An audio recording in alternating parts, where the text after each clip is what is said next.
Hello, chess friends, and welcome to Zarov's Chess Channel, and welcome to the round 3 of the Grand Chess Tour in 2019 in Croatia.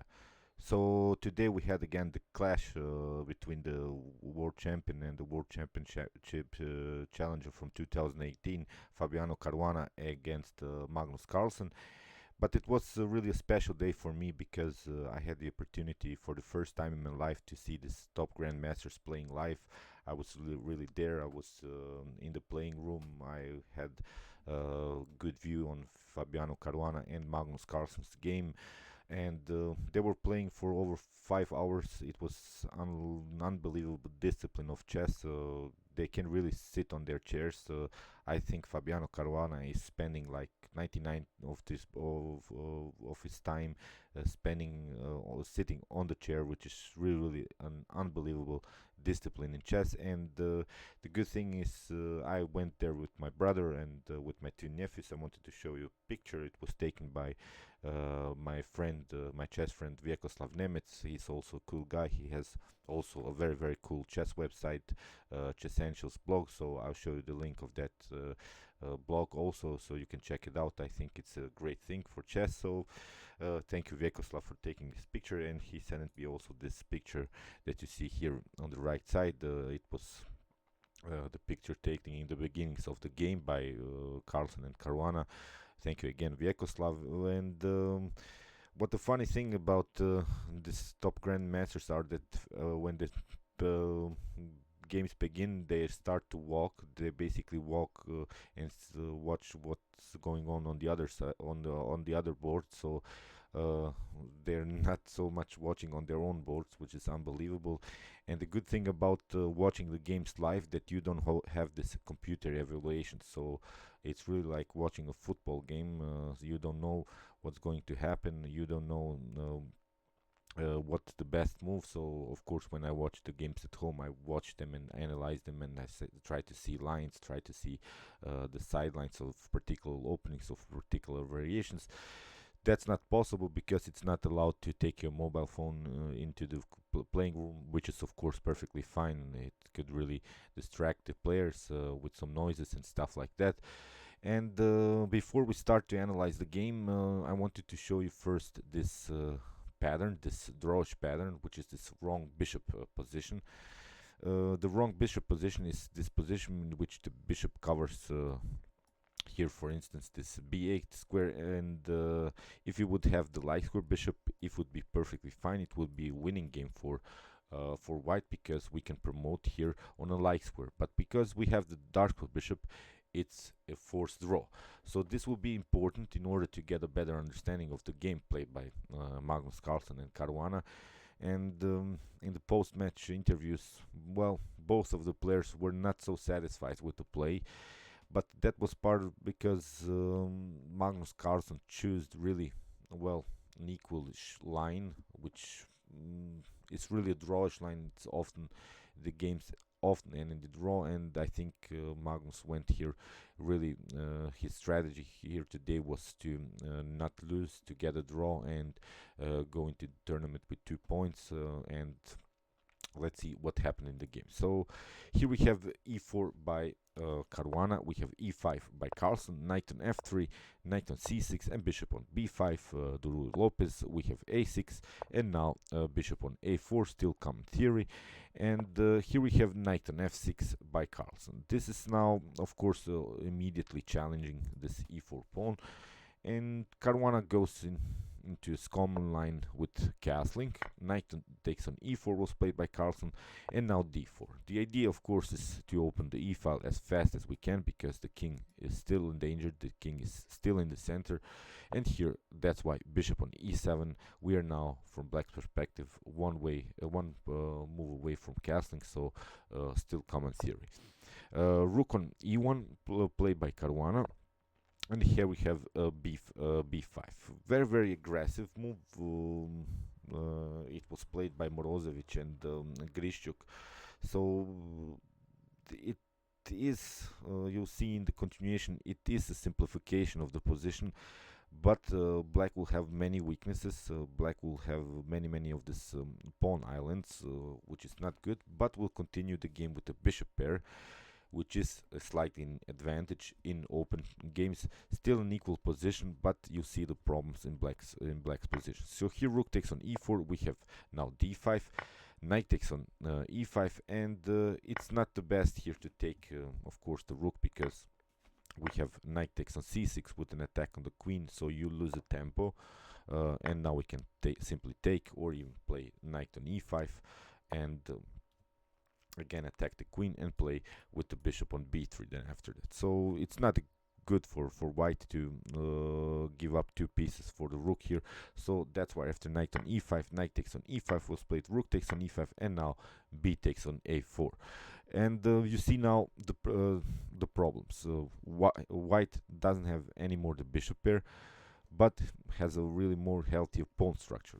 These are really weak pawns. And I watched also in the interview by Fabiano Caruana that he wasn't familiar with this particular sidelines of this opening.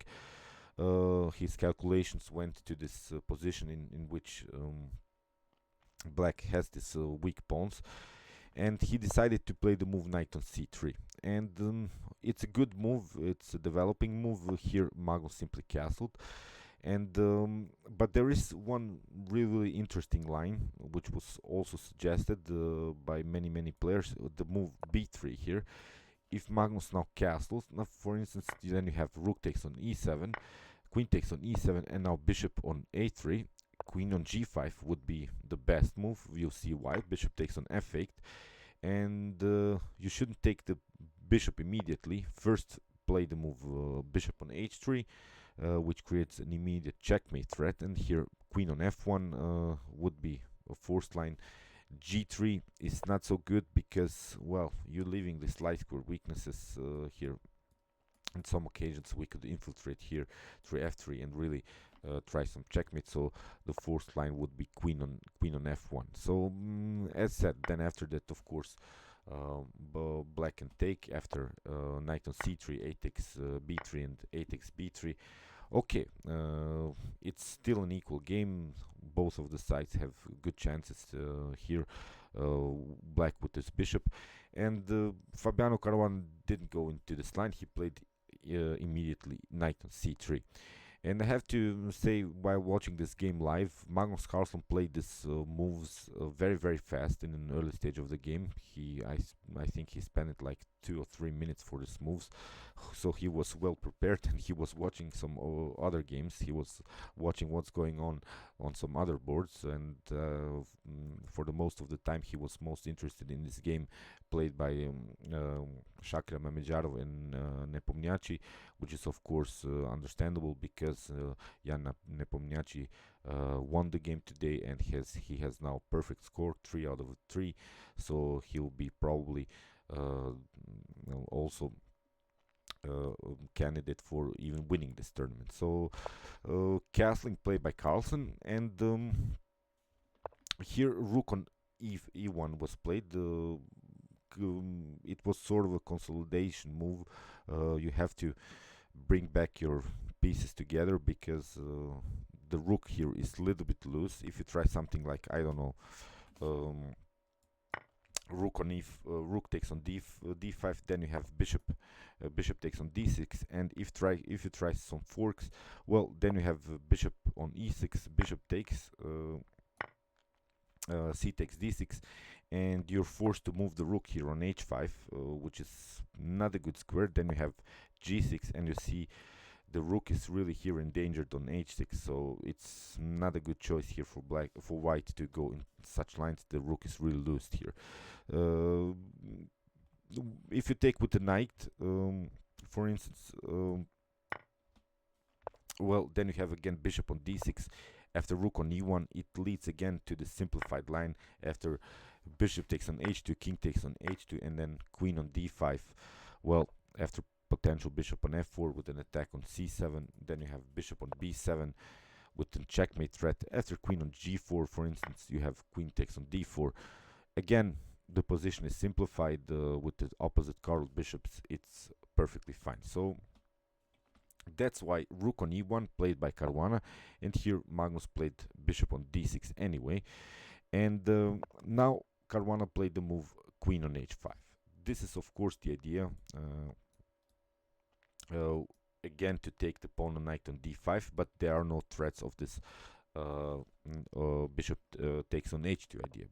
That's why Magnus went for a3, at least improving one of these pawns, because if you take, it doesn't bring you so much. Then we can play c6, and although white is a pawn up, but has this double pawn situation, which is not something special here for white. Black would be better with this bishop pair here. So that's why knight takes on d5 was played, and here a takes b2, bishop takes on b2, and now rook on b8. Rook on b1 was played, of course, protecting this bishop, and here Magnus made maybe slightly inaccuracy with he played the move rook on e8. A better move would have been here bishop on e6, immediately challenging this knight on d5, which is very very well placed. Because if you move the knight, for instance, on e3, then you lose the pawn on a2. If you try something like knight on c3, well, it blocks out a little bit your bishop on b2, and well, these pieces are really not active. Meanwhile, Magnus would have built here a very powerful attack with his bishops on d6 and e6. So if you try to hang on to this pawn after bishop on e6,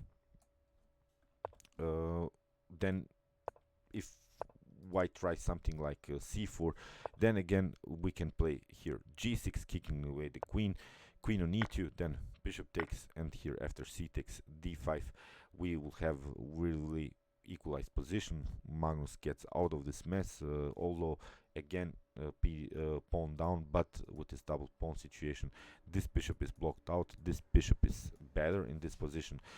Black is even slightly better here. So that's why, as said, here Magnus played the move rook on e8, not the move bishop on e6, and this move allowed Caruana to go into this line with knight on e3, because of course there were some tactical motives. Rook takes on e1. After rook takes, the bishop is hanging, so that's why Caruana decided to close the e file with the move knight on e3. And here bishop on f4 was played, and this is now Magnus' basically only chance to play for a draw here, because if he allows some c4 and d5 ideas by Caruana, this could be really dangerous. Here with the move bishop on f4, at least he can trade off this knight, and then we can go into this opposite colored bishop endgames, which often, of course, end in a draw. And here Caruana makes also maybe a slight inaccuracy with the move d5. A better move would have been maybe here to play the move c4 immediately, and then after potential rook on b4, maybe to play even queen on c5 and protect this pawn. Try to hang on to this pawn, because after bishop on d6 we can try maybe something like here queen on d5 or similar ideas. At least it's not a threat again to take this knight on e3. Here Caruana decides to go immediately d5, and this allowed Magnus to go back into the game. These are really slightly inaccuracies, because none of these moves are really leading into losing games, but it's just this slight inaccuracies. Maybe with white and black could have made some better progress in the game. Here after d5, Magnus immediately plays rook on b4, preventing the c4 ideas. But in order to support this d5, you have to play c4, and it's really now an equal position, because here after c4, which Caruana played, bishop takes on e3 was played, rook takes on e3, rook takes, f takes, and now rook takes on c4. Again, we have a simplified position in which we have the opposite colored bishop situation. We have equal pawns, 5 pawns per side, and Still hard to find here winning chances for both sides. So the evaluation, the computer evaluation is here really equal. So bishop on d4 was played, and here I was discussing some moves with my nephew. He suggested here rook on f1 moves, and I said that Caruana is going to probably try the move bishop on d4. And here Magnus makes, well, it's not a mistake again, but the move c6 would really force Caruana to take, of course, the pawn after rook takes on c6. Now we have a really simplified position in which, well, you have to make a huge blunder in order to lose this one. But Magnus played the move c5, and of course, from White's perspective, you don't have to take en passant. And here, Caruana played the move bishop on a2, bishop on a1, and Caruana's main idea is to try to connect these pawns. Here, of course, with the move e4. This is the main goal. If we do that and try maybe the move e5, this could be really dangerous to have these two centralized pawns in the center on d5 and e5. So that's why Magnus prevents these ideas with immediately f6. At least he's not allowing immediate e5 pawn breakthrough. So h3. Also, it was okay. It was a prophylactic move because it prevents bishop on g4. But Caruana also in the comment after the game, he said that maybe this h3 was sort of a loss of tempo because there were maybe some more active ideas, and here Magnus Carlsen immediately uses this moment and plays the blockade against this potential and important e4 move. So that's why queen on f3. We have to bring the queen. As I said, the main idea is rook on e1, and then to push the pawn on e4 and try the e5 pawn breakthrough. So again, equal position, but you have to be careful. h6 played by Carlsen, also a very interesting idea, because we want to get out of some potential after rook on b8 and similar ideas. We want to bring the king out of this mess. We don't want to have any pinning ideas here by the rook, although it's not so easy, of course, for Caruana to play rook on b8 and similar ideas, because you risk rook on c1 too. But okay, as said, Caruana played the h3 move, Carlsen played the h6 move in order to get some more breathing space for both of the kings. So rook on e1 played by Caruana, with the preparation, of course, to play the move e4, and here rook on e4, creating a blockade against this very important move. So king on f2. This king on f2 allows now maybe for Caruana to play more freely with the rook again, because we want to have the protection of this e3 pawn. And here bishop on d7 was played, rook on d1, and now king on h7 by Carlsen, king on rook on d2, which is also Caruana is playing here really slowly, improving the position of the pieces. Maybe also not the most accurate of moves, but here at least we are consolidating a little bit. We are trying now to play bishop on b2, then after that a3, and to really try to fix the position and try our e4 pawn breakthrough on with some other ideas. Queen on e8 was played by Carlsen, and now bishop on b2, rook on a4 with an attack on the pawn. It's not a problem, of course. We are playing a3. Maybe here for Carlsen would have been a better move, the move f5. It's weakening a little bit the dark squares around the king. After maybe queen on g3, maybe g5. This would be an interesting idea, because we have now a very nice space control with this rook. The rook is here unchallengeable, so maybe Carlsen could have built some attacking possibilities around this rook. But again, I'm pointing out that it's really hard to make any progress here after bishop on b2, rook on a4, as said by Carlsen, and now a3, rook on c4, and rook on e2, played by Caruana. Now he's trying finally to play the move e4, but now queen on g6 by Carlsen, and now finally this e4 move. Okay, still now our from white's perspective, our main idea is of course to push the pawn on e5. But again, it's not so easy. It has to be prepared. And here Magnus played bishop on a4. And here Caruana found a very interesting idea, because if you feel the position, you can see this rook is a little bit loose here. The rook here doesn't have any good squares, and Caruana uses this moment immediately and pushes the pawn on d6.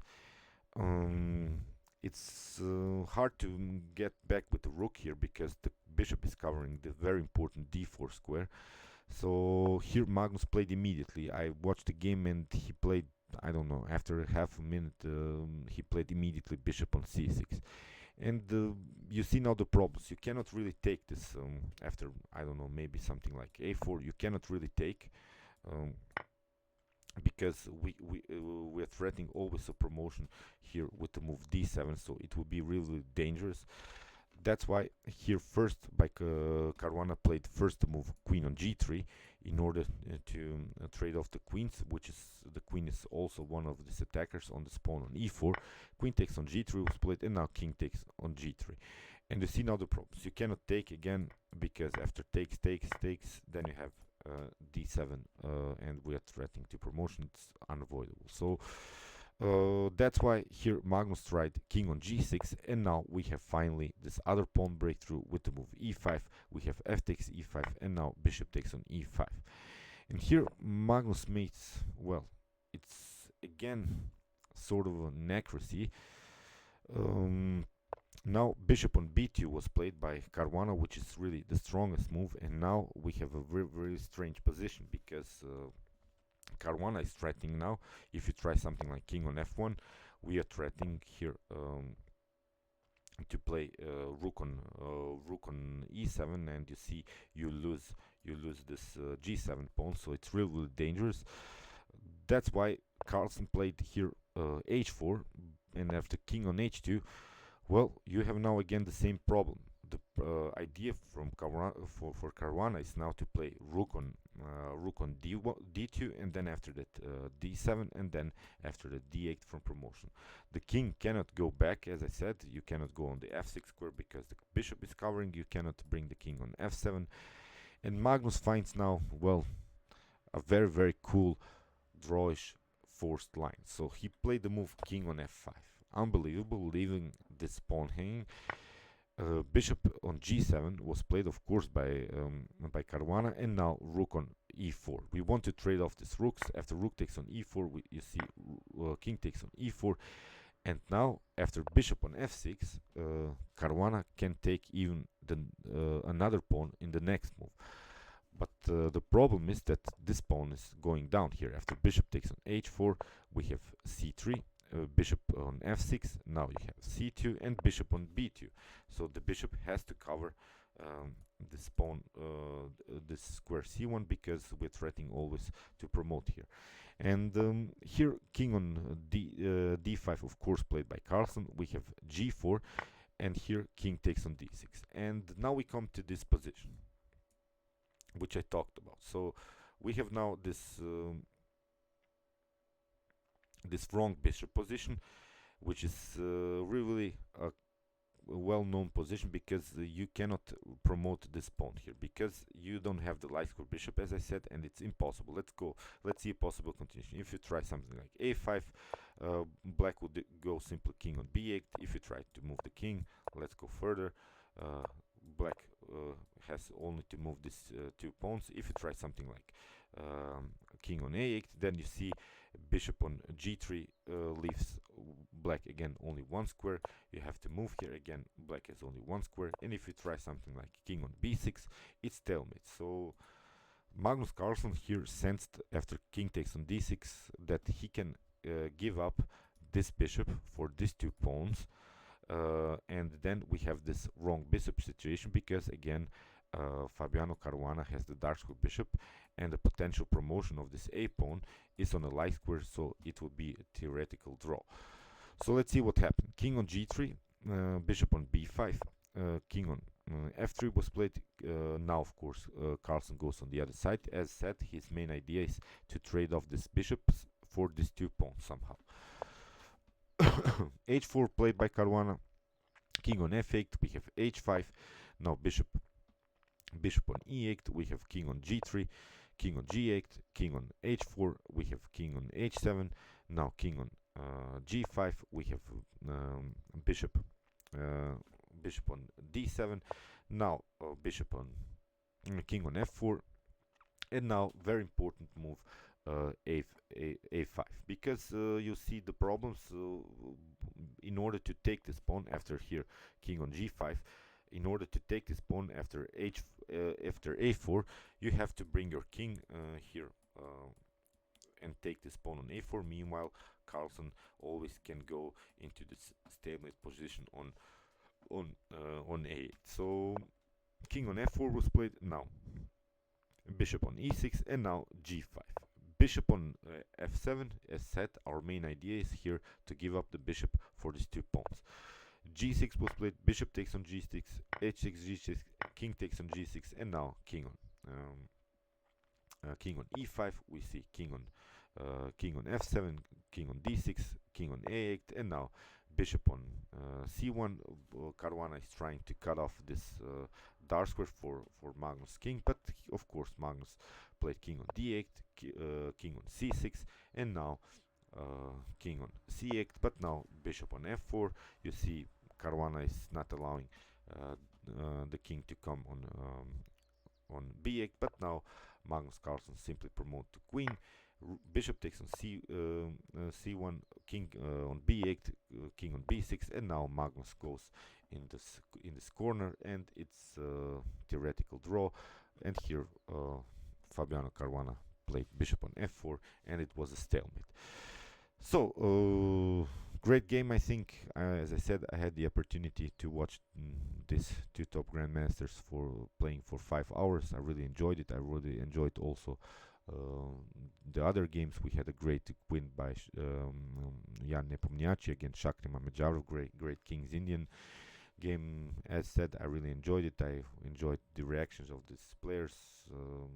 I also saw that Anish Giri is also a very thematic and disciplined player. He can sit the whole time on the board. He can sit on the chair and really and as said, he's really disciplined and deserves all of our respect. Also,